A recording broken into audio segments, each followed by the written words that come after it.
in January you started the year with an American tour. Commencing Yeah, I mean, I got here Jan the 2nd. I mean, yeah. that's it must have been freezing over there, because we probably started on the east coast of the Midwest, you know. But yeah, I think, yeah, because like you said, Merry Christmas is still #1 in the UK.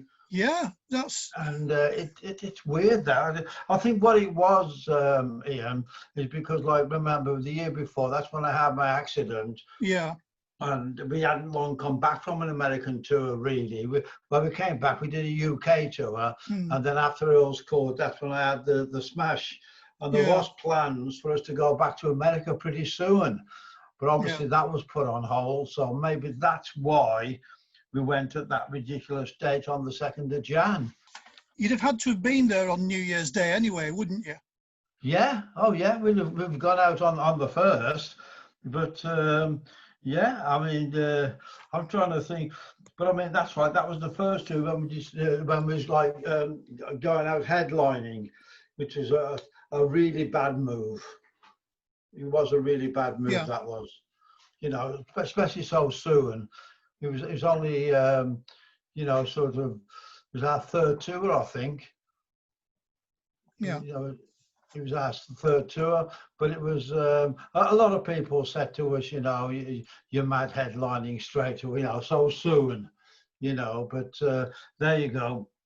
But yeah, I mean, it was the thing is as well. I mean, because we didn't have any success in the States, and so in a way we were banging our heads against a brick wall for a lot of the tours.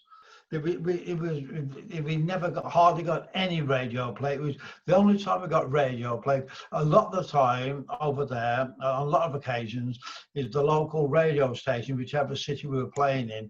A lot of time they co-promoted the concert, and consequently they would plug the concert. Are you, Chris? So consequently, there's a lot of coverage. I mean, when we got to the town, say, after the sound check or before, whatever day, we were going to in the radio station and plug the concert, and obviously then they would play some of our records. But that was the only time.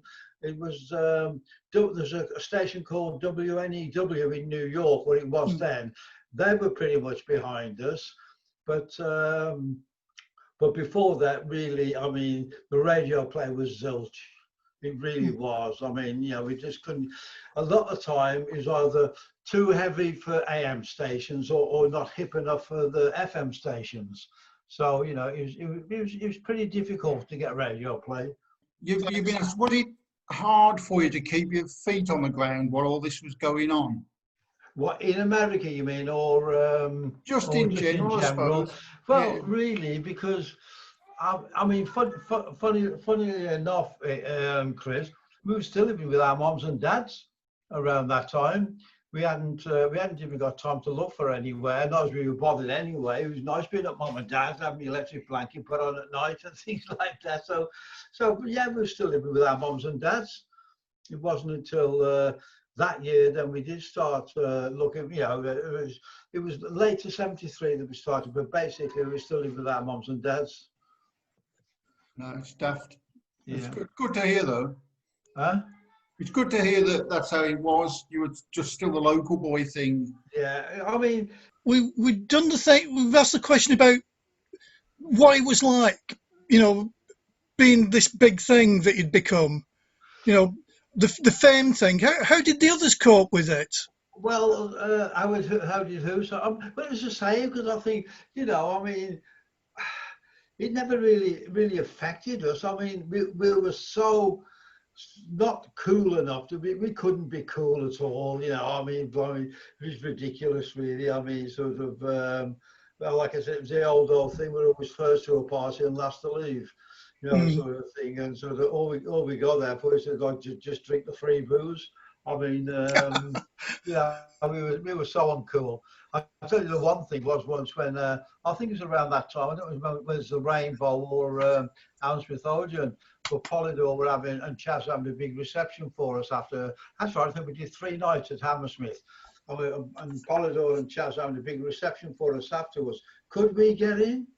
We couldn't get in. It was the bar upstairs. There's a big bar area upstairs, backside. We couldn't get in, so we went back to our hotel and on our own and just drank at the hotel. And Chas called and says, "What are you doing?" So we couldn't get in, Chas. We couldn't get into our own reception, so we just cleared up, went back to the hotel. Mm. Yeah, I mean, Jim always said he hated fame. Being quite a shy guy, you know. It was a bit weird, that was. I mean, sort of, it's a bit of a double-edged sword, that was.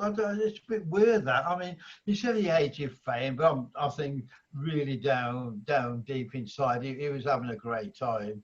Mm. You know, it was weird because, I mean, it was like many years later, he kept on complaining he wasn't doing enough interviews. You know, so he wanted to do more, you know what I mean? So, you know, sort of, what can you say, really? You know, so he wanted to do more interviews, you know. Yeah. Nod carried a lot of it as well, didn't he? Yeah, well, Nod's great at that kind of thing. Nod's great. I mean, when we first started with Chas, I mean, we were doing all the interviews together and it just wasn't working. You know, it's not right. I mean, sort of the interviewer would all be putting in sort of thing. So it's always better just to have one or two of us do an interview. And Nod's great at doing stuff like that. So he did the majority of the stuff, really. At the early part of 73, I mean, at the early part of 74, here you are, straight away you're doing the American tour and everything. Loads of work. How were you coping with your memory and your fitness issues at the time? It was pretty difficult, actually, Ian, pretty difficult. I mean, sort of, it was at the time when sort of, when I used to wake up in the morning and I hadn't got a clue where I was. Swin always had the room next to me, so he could sort of maybe sort of keep in touch, but it was pretty hard, and especially remembering the songs.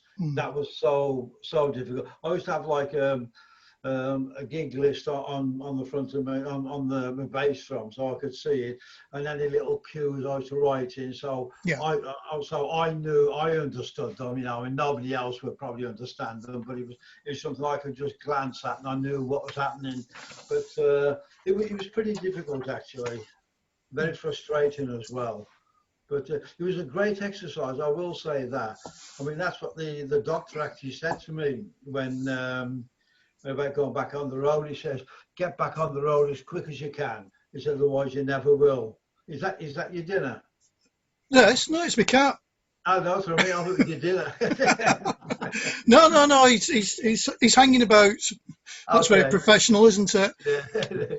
So, I mean, the machine had to keep turning, didn't it? The wheels had to keep going. There wasn't. Yeah, and it was great. I'll tell you what, it was very difficult for me, Ian, but it was the best thing that happened to me. It forced me into doing things, you know, and it was great. And like I said, I started keeping the diaries on the. It was Alan O'Duffy who engineered all our early stuff. You know, he was one of the engineers staff engineers at Olympic Studios, and it was him who gave me the idea about keeping diaries. And it was great. It was great. Yeah. The only trouble is that were in my drinking days, and if I didn't write my diary before I started drinking, I couldn't understand what I'd written the next morning. I mean, I'll have to show you sometime some of the writing. It's like it ain't even the Japanese couldn't read it. You know, but I mean, it's unbelievable. Right. In February, you went to Australia. Yeah. And I'm going to be the 73 or 74. 74. February 74, yeah. That was on our own, basically. The year before we done the tour with Quos, you know, with Lindisfarne, and then the 74 we did another Australian tour. But it was Australia and Japan. After Australia, we went to Japan. You were in Japan in March. Yeah. We went straight from Aussie there. Yeah. On February the 4th, you put Old New Borrowed Blue out. Yeah. What do you remember about recording Old New Borrowed Blue? Bearing in mind what you'd been through. that was another thing. Was a great exercise. Yeah, I mean, not had to cue me really all the time, because not always put a guide vocal down when we recorded. You know, a lot of the time we kept that vocal, but he would cue me while he was doing the lead vocal. If I was a bit unsure of things, he would cue me, and it was that was a big help. I don't think I couldn't have managed otherwise. You know, I really couldn't. But I really did enjoy making that album. You know. Yeah, I mean, looking at the songs on it, I really wouldn't mind having a moment on each song if we could, just a little bit. Which that was the reason that was a great stage song. That was because if you remember before the thing, we recorded, we did Move Over, you know, Jenny Joplin's Move Over, and that was another great song. So we recorded that for an album, and the same with Just a Little Bit. That was a great song as well, a great stage song as well. So that's why that's on the album. Sorry, all the others are all Not and Jim songs. All the others on the album. Yeah. When the Lights Are Out with the Jim vocal. Jim did the vocals on that. Yeah. I don't know. I can't remember how that came about. The only thing I can think of is maybe the key was too low for Nod. You know, because he did have, if you know, a classic example is going to 91 when we did Wall of Sound. Yeah. You remember, like Jim sang the verse, right, on that, because it was too low for Not to sing. Not came in in the chorus part, and it could have been the same thing with when the lights are out, because Not finds it difficult to sing too low. He has to scream. He has to, so, like I said, it was too low for him. Yeah.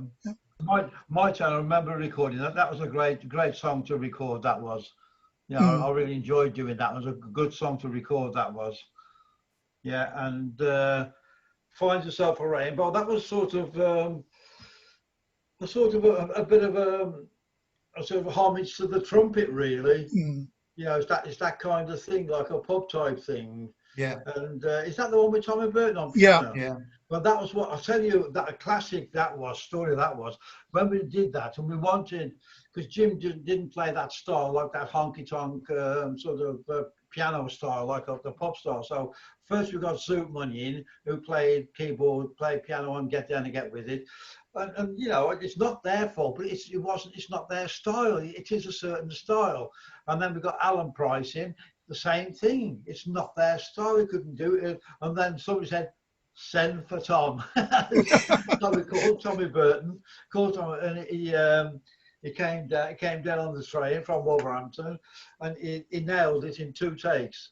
He had to listen to it, you know, in the control room, and listen to it, and he said, "Oh, that's a bloody good one, that is. Oh, that's a bloody good one." And he went down. He had a couple of tries with it, and he nailed it straight away. But it's his style. It is a particular style, that kind of stuff, you know.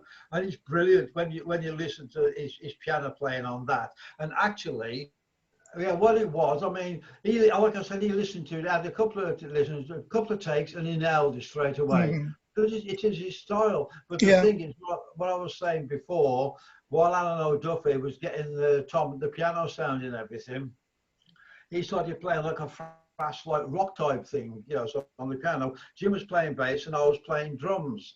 And we just all playing, it's just like a jam in the studio, piano, bass and drums. And it sounded fantastic, but I think Jim's actually got a copy of it, of that little jam that we did, you know. Jim's, it's great. I'd like to listen to that again. It probably don't sound as good now, but I remember at the time it sounded fantastic.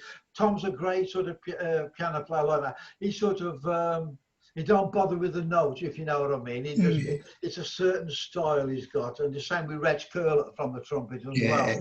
It's a certain style they've got, you know. It's sort of, it's not everybody that can nail that kind of stuff, you know, really. Well, that's well, you, isn't it? That was just about us in America, really. The same thing again, you know. Us in America, the same thing. The same with Really Gonna Raise the Roof. That was like an audience type thing, you know. And actually, they were great songs to record. They were. Do we still do it? I think no. We never ever played that live. it wasn't that really our style for that, you know, for a live show anyway, you know. It's interesting, Don, because everybody says that is the single that should have been. Really, Everybody loves that song. It was another "Come On, Feel the Noise," and it didn't come out. And wow. Everybody loves it. Oh, I have to have a listen to that again. Yes, that's interesting. That is, yeah. No, interesting. It's got everything that a Slade record should have. Yeah. Wow, I have to have a listen. And then was it How Can It Be? That was just like and what kind of style? It was just a pretty bump tap, that kind of thing. Yeah. That was all right to do. And Don't Blame Me was a real rocker as well. Yeah.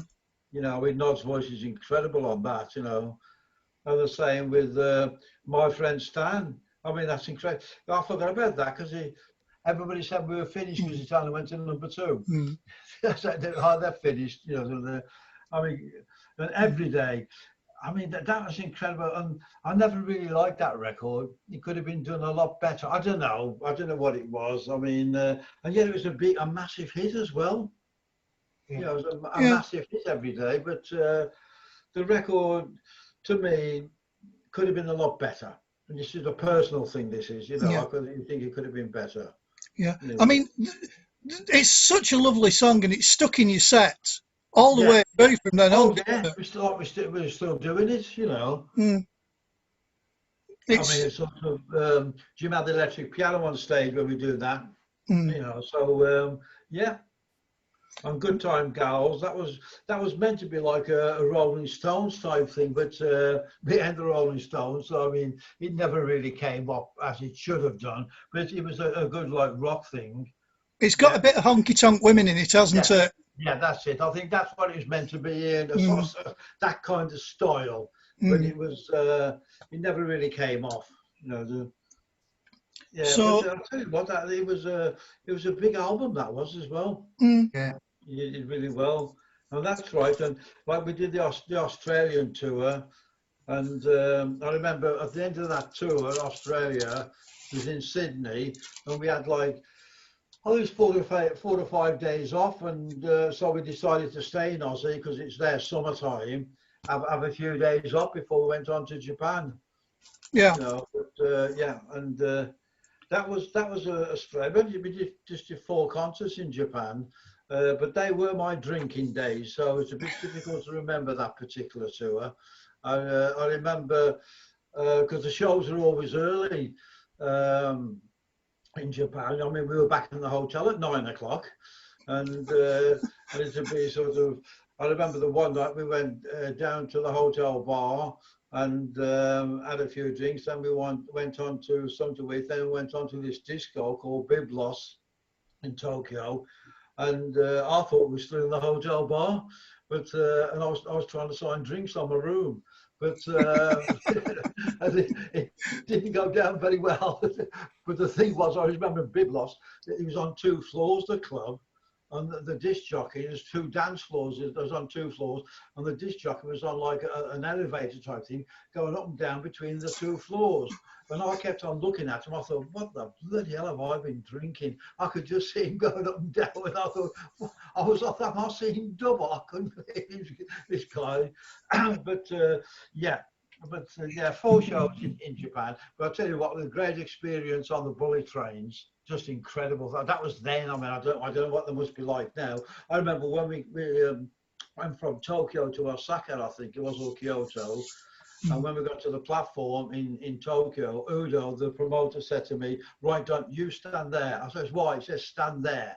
And when the train comes in, there's like a little marking on the platform. The train comes in, the door there is right where your seat is. It's the way it's all worked out. And it's like being on an aeroplane. You don't know you're moving. It's just incredible. That was then, so I hate to think what that must be like now. But no, incredible service that was. But yeah, what's strange about Japan is that we never went back. You know, it's weird that. I don't know why that happened. You know, we never went back to Japan. One thing that's just occurred to me, I didn't put it down in the questions, but in America, they got clap your hands, stomp your hands, clap your feet. Yeah. I mean, why? Why did they change the title? I don't know. I mean, they thought it was what's the case? They thought it was an award-winning album title. I thought it was dreadful. I don't know how that came about. I really don't. You know, it's not a good title in my eyes. Not Yeah. a good title. And they pulled tracks off it as well. Mm. You know, just the American record companies seem to have this idea about Slade, which was do what we did to the Beatles and take tracks off the albums. Yeah, no, it's weird. It is strange. You know, 'cause a big thing in America, which is not a good thing in England, is in America you have to have your singles on the album. You know, in England it's not a good idea because if people buy the single or buy the album, they won't buy the single because they've got it on the album. Yeah. There's a totally different market in America to people buying albums that buy singles. Mm. No, but anyway. No, that's right. When came back from Japan, because that's when I met the Japanese girl there, and she came to London. That's when we moved to London in that year. Yes, yeah. Did you move to London because you thought that was the place to be with the business? I don't know, really. It was, yeah, I think so, sort of. I thought, well, you know, because we were doing lots of things in London then, like interviews, recording. So that's really why I moved there. And I moved like just off the Finchley Road, so I could get into the West End easy enough, or sort of, and then I could just get back on the M1 because I still had the flat in Wolverhampton then, so I could get back on the M1 pretty quickly as well. So it worked out pretty good. Convenient for Dave Kemp as well. Yeah, and because for now I've just bumped in by accident. I was just going down to the supermarket, and Dave was there, and he said, "What are you doing here?" And I said, well, "I just moved here." And we sort of kept in contact. Really, he came around the flat a few times. So he'd been camping outside that flat for 3 weeks in the chance of meeting you. What in London? Yeah, Probably. probably. Dave Kemp stalking, same thing. Well, Hello, Dave. Because he only lived down the road as well. He only lived a few hundred yards down the road. Dave Kemp did. You know, so yeah. So the next thing we've got is Everyday actually being a single. Jim didn't want it to be a single. No. I don't know. The thing is, I don't know who actually chose that single, whether it was Chaz or the record company, because it wasn't what we were about, really. We were still trying to do a rock thing, you know. So I don't know. I mean, it's a great song, but I'm not really sure who actually chose that as a single, but as a record company, or was it Chaz? I really can't remember. There's a story that Chaz and Jim argued about it all the way on a flight to Australia. So Chaz must have been really behind it. I wouldn't be surprised. I think you're right, actually. I seem to remember that. Yeah. But anyway, there we go. The Crazy Night Tour of the UK. Was that when we had the competition, the lookalike competition? People dressed up and all that. Huh? Where people were dressing up as... Yeah, when we had that like a competition, and we had the clapometer, and Aidan, who was one of our roads, used to move it along to whoever got the most votes. He was standing behind the sort of screen, so he moving the clapometer. But yeah, it was a good tour. That was. I remember that. Yeah, and that was you got to hear recording the Flame soundtrack. Straight after the tour, you went into the studio. Yeah. Well, recording as another group. What you mean? I don't know. What I meant by that was the approach of Flame was that you were playing another band. You weren't being Slade. Oh no, that's right. I see what you mean. Yeah. But I mean, and also we had a brass section on it. Yeah. They're not together now. They're around that time, a group called Gonzales. Yeah. And all those guys were members of like Zoot Money's Big Roll Band or Georgie Fame's band, you know. And Chaz knew them all anyway, you know. So they came in. The leader of the brass set came in and took all the chords and everything and wrote all the thing, and they were great. They did some ad-libbing as well in the studio, which was fantastic. Yeah. Would you have toured with brass? Sorry? Would you have toured with brass? Would you have taken them out on the road with you? No, I don't think so. No. No one kept up with us. But it was good for the studio. Yeah. Can I ask you about Flame, Dom? Sorry, what's that? When was it suggested that you would do a film? I think it was sort of a natural progression, really. What I remember, right, sort of Chris, is that it was Good Time Productions who made That'll Be the Day and Stardust. Yeah. And what I remember hearing was they wanted to do a song, but actually with a real group. Do a film with a real group. I sort of, and I seem to remember something like that was the reason. Yeah. And that's when, as I said, like Richard Longcrane and Andrew Birkin travelled to America with us just to get to see what it was like on the road, But, yeah. But it must have been a fairly fast from the decision. It's a huge decision to make a film, isn't it? It's not just, oh, I know, come on, let's do this thing now. Yeah. You've got to get everything you've got to get the script done with Alan Longcrane and the other chap. Yeah. You've got to decide, you've got to do the recording of the album and all that. Oh, it went really quickly. I mean, sort of, when we had the first draft of the script from sort of Andrew Birkin, and then we changed a few things, and he went back and did a rewrite. There's a couple of rewrites on that, Chris.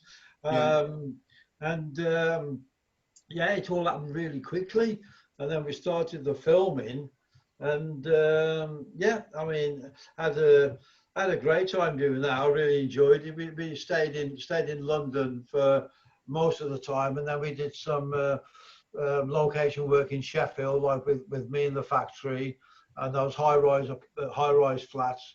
What they do, it's quite a big business actually. Like the film company rent the flat off whoever's living there. I think they're sort of on their book sort of thing. And they sort of put them in a luxury hotel for the duration, and they have a great time, all expenses paid, and we just use their flat. But everything in it is a proper, like, sort of family flat with everything you see, and it was all as was they lived, So yeah.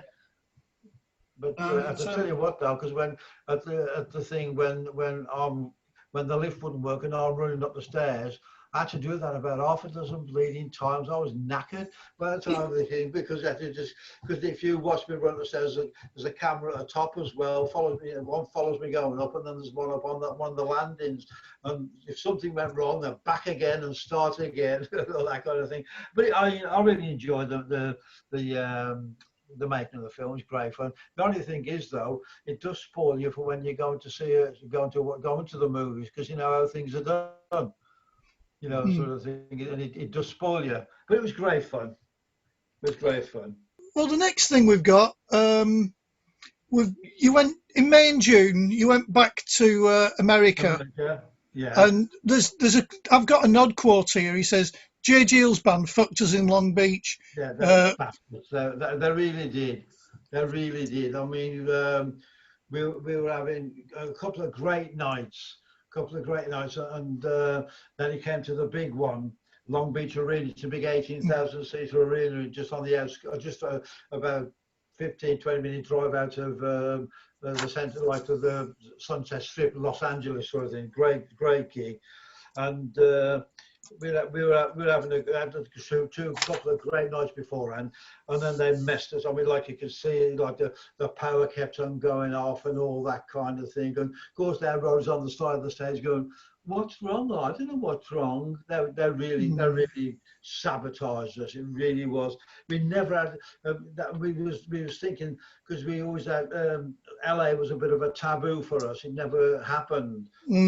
I thought this one was going to work, and of course they really crapped on us, and it was another one that didn't work, But it happened the same with Aerosmith. The same thing again. We was having the same thing as we had a couple of great nights, and we came to a big one somewhere, and everything went off. The same kind of thing. They gave us that much stage, like a couple of yards of stage, no lights, because the thing is, over there, whoever's top of the bill, it's their show. The promoters really got no say. It's their PA, their lights, and it was the same thing again. You know, they really messed us up. You know, not got fond memories of Aerosmith, not at all. I remember the one time, I didn't see it obviously, but we were on stage, and they've always got the families with them. And JJ was our monitor mixer then, and I think it was Joe Perry's wife was standing by him on the monitor thing, and he said, "Would you just?" He didn't know who she was, and he just said to me, "Would you mind moving back a bit? So I need room here to do my work." Anyway, she wouldn't, and he kept on asking, "Please, will you move?" Anyway, she didn't, so he grabbed her and threw her off the stage, and that didn't go down well. I tell you that. But he was well within his rights. He was trying to do his job, and she was not harassing him, but she was kept, he hadn't got much room. He kept asking her to move. Yeah. Anyway, but that was it. Banging Man. I mean, that was. I mean, as I was saying again, I thought the record could have been a lot better, and that was trying to do a Stones thing, but it was a big hit as well. A big hit, Banging Man. And she did it to me. The B-side of that's one of my favourite Notting Jim songs. That is. It's a great song. That, and that's one of my all-time favourite Notting Jim songs. That is great song. Yeah. The next big thing after that, because we've covered the Flame filming, we've done that now. In October, you had Far, Far Away out with OK Yesterday Was Yesterday. Yeah. The drum intro to Far, Far Away, where did that come from? I've got no idea, because I think originally, I don't know, because we're sort of doing it, and then all I did with the intro was ba ba ba da bum like that, and then I went up and listened. I says, it needs to be longer. It needs to be longer. I says something ain't quite right. It doesn't sit right. With me. So I just said, just give me a few minutes. Let me go back on the kit. Let me have a little tat, and that's how it came out. Ba ba ba da ba ba ba ba da ba ba ba ba, and that it leads better into the actual song. Yeah. And I mean, it's a great drum sound that Alan O'Duffy got on that. Sort of like I said, the guy. I've just made contact with him again, by the way, and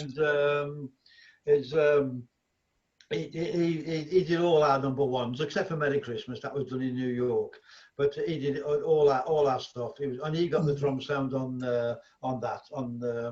Far, Far Away. That was his idea. I've got to give him the credit for that. I have to say though, there is only one way to play that song, isn't there? Yeah. Yeah. It's something really out there on its own. I don't think anybody else would have come up with that intro. That's a cracking piece of work. Also, I think as well, it is the actual drum sound as well that Alan O'Duffy got. I mean, to me, that is the drum sound.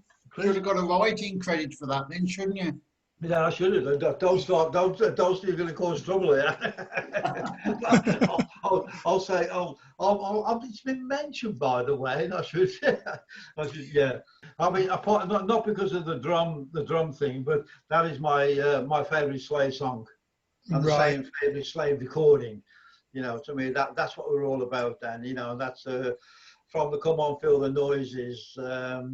We should have carried on with things like that. It's a great song, and not the lyrics are fantastic on that. Yeah. All about traveling the world. Yeah. 6 days on the road or something. Yeah. I said that was another thing when the producer and the engineer came. The engineer was like a nervous wreck at the end of the tour. He was covered in boils and he was twitching at the end. Well, what you rounded the year off with, you went to Iceland, Denmark, Sweden, Germany, Austria, Belgium, Holland and France. There's no rest for the wicked, is there? We always did. I know. Well, I remember. I'll tell you when that happened. When we just done a big American tour, we literally had 2 days off.